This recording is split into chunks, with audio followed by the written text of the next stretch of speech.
Bueno, de nuevo, buenos días. Y yo pensaba en estos días que además de canalizar, hablar era demasiado y un poco pesado de mi parte, pero pues como les contaba, yo soñando hacer algo en estado de como no iba a ser la conversación, a mí me sentada a la mesa a conversar. Entonces, este es realmente un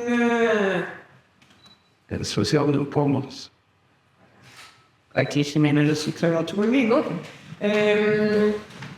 Voy a hablar, es muy arrogante el título, porque realmente voy a marcar algunos puntos que afortunadamente pues Francisco ya presentó el telón de fondo, dando justamente el escenario de lo que tenemos aquí. Como se dan cuenta, cada uno de los temas que vamos a abordar en el seminario daría para un seminario en sí mismo, ¿no? Y la iconografía nos tardaríamos, yo creo, los 3 días hablando de iconografía. Pero una preocupación que yo tenía en los últimos días era entender qué tan cierto era lo que estábamos viendo. Es decir, si la obra había tenido algún tipo de intervención, si estábamos viendo la última pincelada o la obra que terminó Bernardo Rodríguez, o qué era lo que estábamos viendo. Entonces, antes de hablar de la iconografía, yo preparé un relato que espero que los payaneses por favor me corrijan, y si me equivoco me disculpen, sobre esa historia de cómo es que podemos estar al lado de esta obra en este momento. Entonces, permítanme empezar con una narración que he tratado de armar a partir de fragmentos pues, que he podido reunir. En la mañana del Jueves Santo de 1983, entre las 8:12 y 8:13 de la mañana, era entonces un 31 de marzo, Popayán se preparaba, pues como siempre, para continuar con las celebraciones de la Semana Santa, que pues valga la pena remarcar y que todos sabemos, pues Popayán es la población quizá más importante en Colombia que celebra la Semana Santa. Y en ese momento, sin embargo, las celebraciones fueron suspendidas porque la ciudad sufrió un sismo altísimo de magnitud de 5.6 de profundidad superficial de 15 kilómetros, pues dicen los periódicos del momento, según los datos en ese momento del Servicio Geológico Colombiano. Muchas fueron las personas que perecieron, y aquí pues hay payaneses que seguro tienen mucho que contar de ese día, miles los heridos y gran parte de la ciudad se destruyó. La obra que hoy nos convoca, la que tenemos aquí, es también una sobreviviente de esa tragedia. Irónicamente, la pintura pues, representa la última cena, el mismo día y no es la única vez que hubo terremotos en Popayán durante la Semana Santa, fue lo que pude aprender en estos días. Entonces, esta pintura, que también creo en ese sentido y en la historia más moderna de Popayán, se convierte entonces en un símbolo de resistencia y de sobrevivencia, también nos da un punto de contacto con el origen de la obra, ¿no?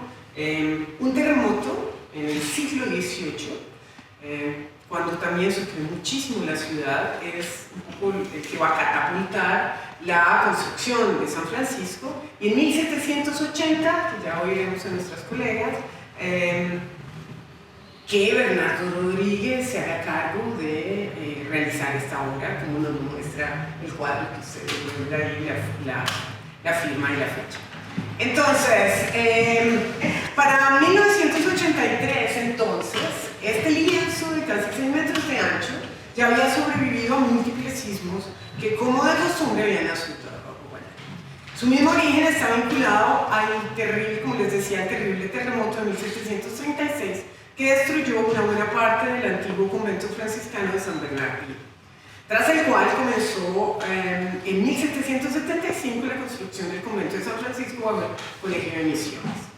Fue en el marco de esta nueva fundación que se elaboró la pintura que nos reúne, y como ya les dije, pues Bernardo Rodríguez firmó en 1780. Como bien nos va a contar, yo vi a Beatriz que llegó, Beatriz, que es la experta de San Francisco, y ella nos contará los detalles mañana. Esta pintura, y gracias a ella pues, lo pudimos confirmar, se encontraba en el refectorio del convento de San Francisco. Es decir, en el comedor de los frailes del convento franciscano, un espacio que hoy no existe y pues que espero que mañana podamos ubicar donde pudo haber estado en el entorno que entonces ocupaba San Francisco. La comunidad, hasta donde pude encontrar, y de nuevo Beatriz nos corregirá, la comunidad seráfica se extinguió en Popayán en 1864 después, tras la desamortización y claustración del también payanés Tomás Cipriano de Mosquera, entonces pues, presidente de la República, convirtiéndose el convento en casa de gobierno durante unos años, y hasta 1926 en que se transformó en un hotel, que no creo que sea el gran monasterio, sino que sea otro tipo de hotel, y donde hoy también simbólicamente pues hemos logrado quedarnos estos días los que hemos venido desde Bogotá. Desconocemos realmente qué pasó con este cuadro durante esos años. Lo cierto es que tras la fundación del Museo de Arte Religioso, que abrió sus puertas en 1979, la pintura finalmente pudo ser parte, no sé si siempre, de este muro, pero entró como pieza de museo. En esta imagen vemos, en esta imagen vemos una fotografía de la pintura antes de ser restaurada. Parte de arriba, ustedes ven, ¿no? Al parecer, poco tiempo después del terremoto de 1983, y gracias a Jimena, que le hizo una entrevista a Elena Biesner, que fue una restauradora que estaba en ese momento en Bogotá y que pudo ver la obra, la pintura, y cito a Elena, fue llevada al Centro Nacional de Restauración, que no existe, pero antes era el Centro Nacional de Restauración, tras ese terremoto. Ella recuerda que la pintura duró muchísimos años, no sabemos exactamente cuántos, en algún lugar del Centro Nacional de Restauración antes de que fuera posible su restauración. Según ella, la pintura contaba con una intervención importante que no hemos podido entender bien, que se trataba de una serie de injertos que se encontraban en la parte inferior de la pintura, que quizás se habían hecho, según ella, en la misma Popayán en algún momento. Esto debió llevar a una profunda discusión en el Centro Nacional de Restauración sobre qué hacer para intervenir la obra.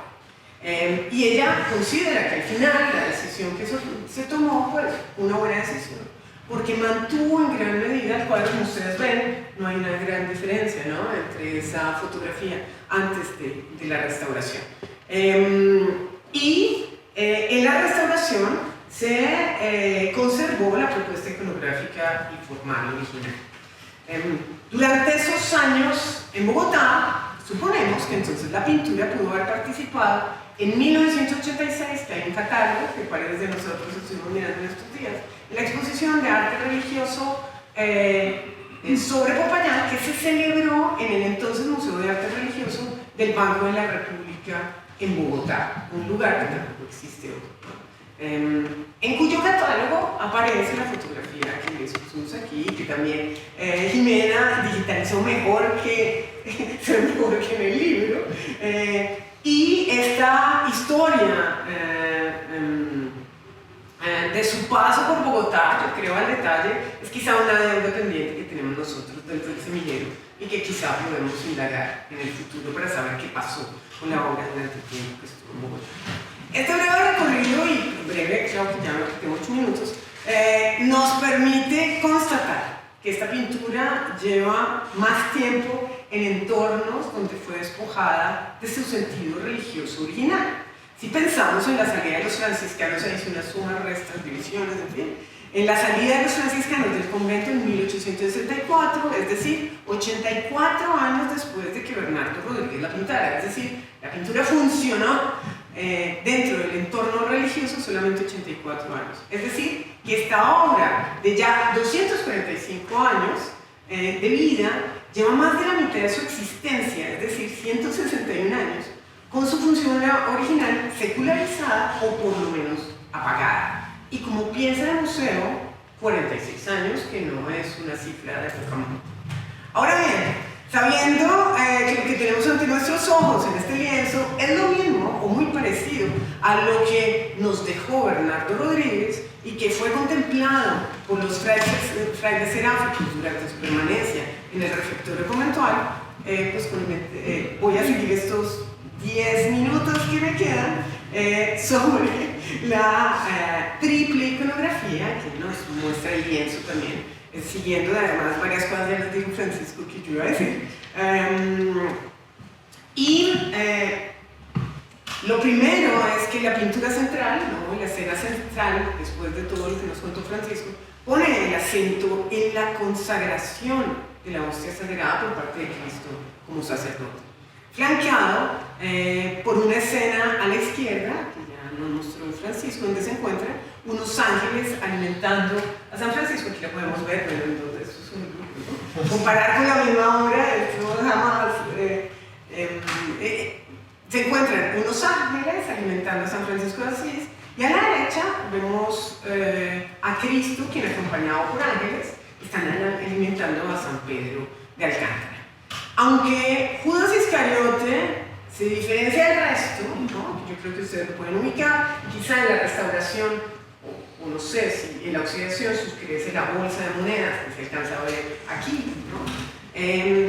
Al ser el único individuo en la escena que se gira a ver al espectador, parece ser el único que no está pendiente de las acciones del maestro, casi como si tuviera un celular, y ahora les voy a mostrar por qué les digo esto. La imagen no concentra su representación en anunciar su traición, considero yo, sino que estamos ante una iconografía sacramental que enfatiza la consagración del pan y con ella la Eucaristía en un entorno franciscano. A diferencia de esta, bueno, aquí tenemos las dos escenas, y como ya nos mostró Francisco, a diferencia de esta pintura del valenciano Juan de Juanes, donde vemos un poco una escena semejante de mediados del siglo XVI, también con el mismo motivo iconográfico, vemos a Jesús elevando con su mano derecha la hostia, listo a consagrarla, mientras sus apóstoles lo rodean devotamente. En el caso de la payanesa, pues, tenemos, en lugar de la hostia, pues, tenemos el pan, que mañana trataremos de comer uno parecido en la recreación que haremos de la cena. En nuestra obra, Cristo entonces sostiene el pan con sus dos manos, su cuerpo, mientras lo consagra. Aunque algunos de sus apóstoles le prestan atención piadosa, otros conversan entre sí. Eso me llamó mucho la atención porque la semana pasada, en una de mis clases, hicimos un tableau vivant y me costó que se concentraran los estudiantes, ¿no? Es algo que haremos mañana también, y bueno, algunos tuvieron que esconder su celular, pero hicimos una activación con alimentos que llevaron todos los estudiantes, y bueno,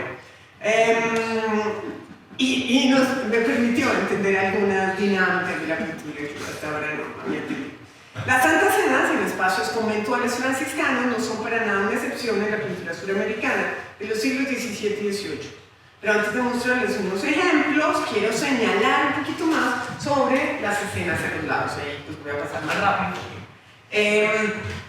Traje a un amigo que no está porque suele estar en esta sala, que es esta estructura, creo que Jennifer no está.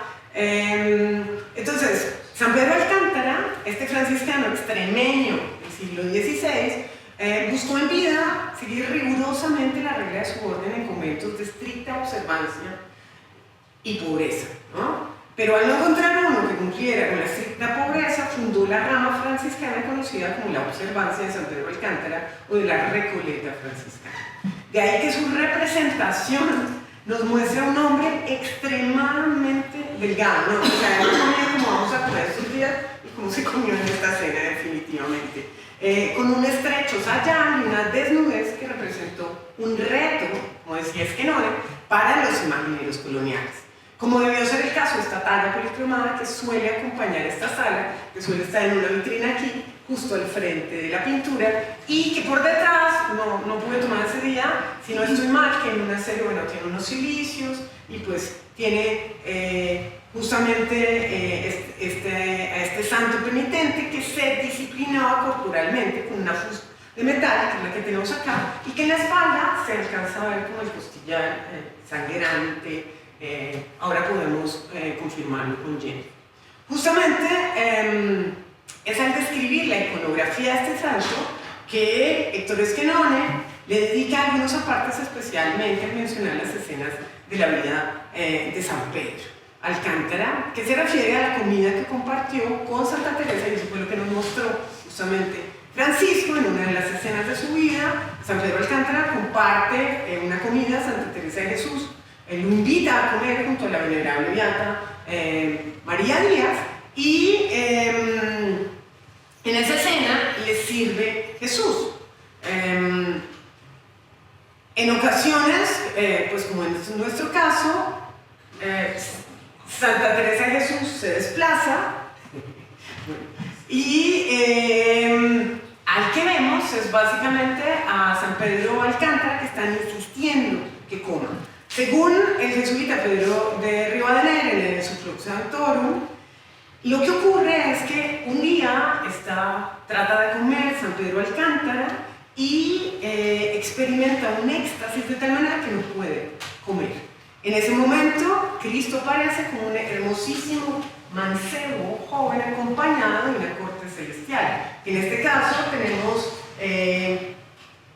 5 ángeles, entre ellos uno de tez morena, ¿no?, que ustedes se pueden fijar, y en algunas representaciones Cristo le limpia la boca a San Pedro Alcántara, pero en el caso suramericano encontramos representaciones en que con una cuchara de palo, a veces, o con una cuchara, una sopa, le acerca a la boca para que se disponga a comer algo, como lo vemos en este caso.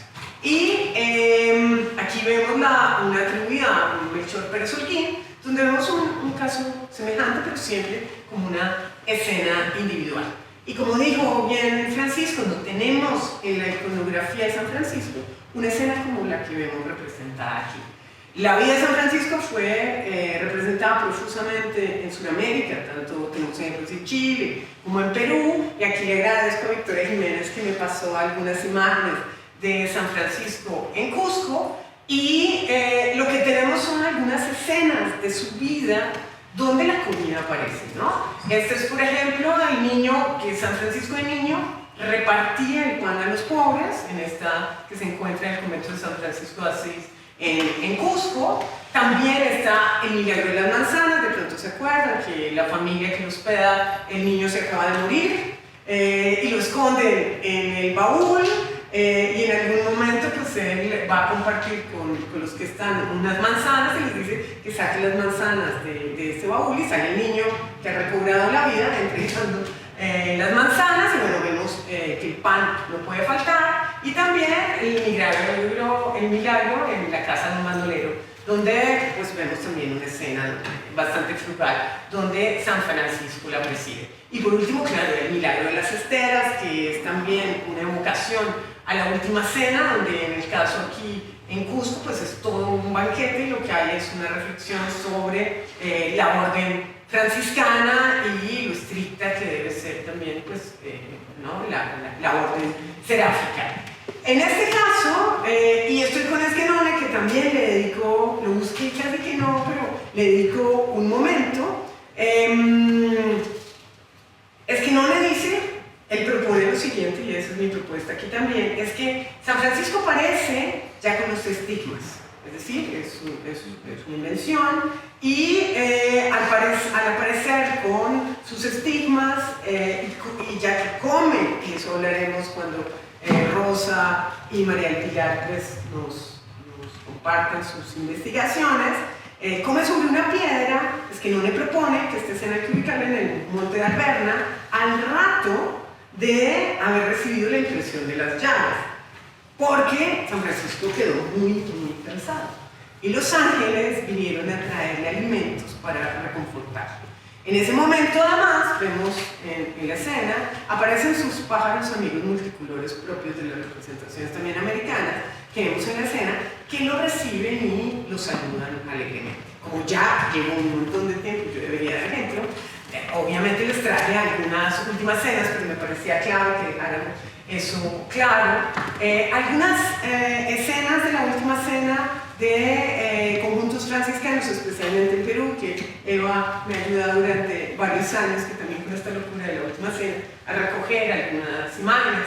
Esta, por ejemplo, es atribuida a Diego de la Puente en San Francisco, en Lima, y vemos varias de las, digamos, de los elementos que nos contó Francisco, incluso casi una última cena romana con estas camas, ¿no? Con donde los apóstoles están casi acostados mientras comen, como la gente come más en la cama, creo. Una debe ser un poquito más del siglo XXI, pero que también repite y hace el énfasis, por ejemplo, en San Juan, que se recuesta sobre Cristo. Y bueno, esta es de San Francisco, de los Recoletos de Cusco, donde también vemos el énfasis, un menú donde la fruta no puede faltar. Bueno, aquí ya paro. El convento de San Francisco en Cusco, no la Recoleta, sino el convento. Y bueno, como no mostrar que es que uno ya ni sabe que es este banquete, que es de atribuida a Luis de Carvajal, que es la última cena en la comunidad carmelita,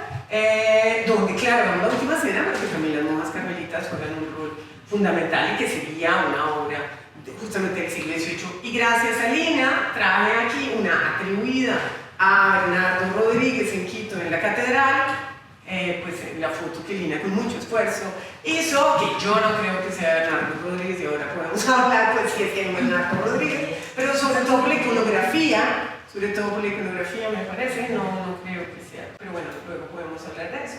Y que bueno, justamente la escena del lavatorio de pies, ¿no? Entonces vemos que todo ese eclecticismo de la representación de la última cena la vemos en América también. Si bien hay una síntesis en lo sacramental, y con eso termino. Muchas gracias.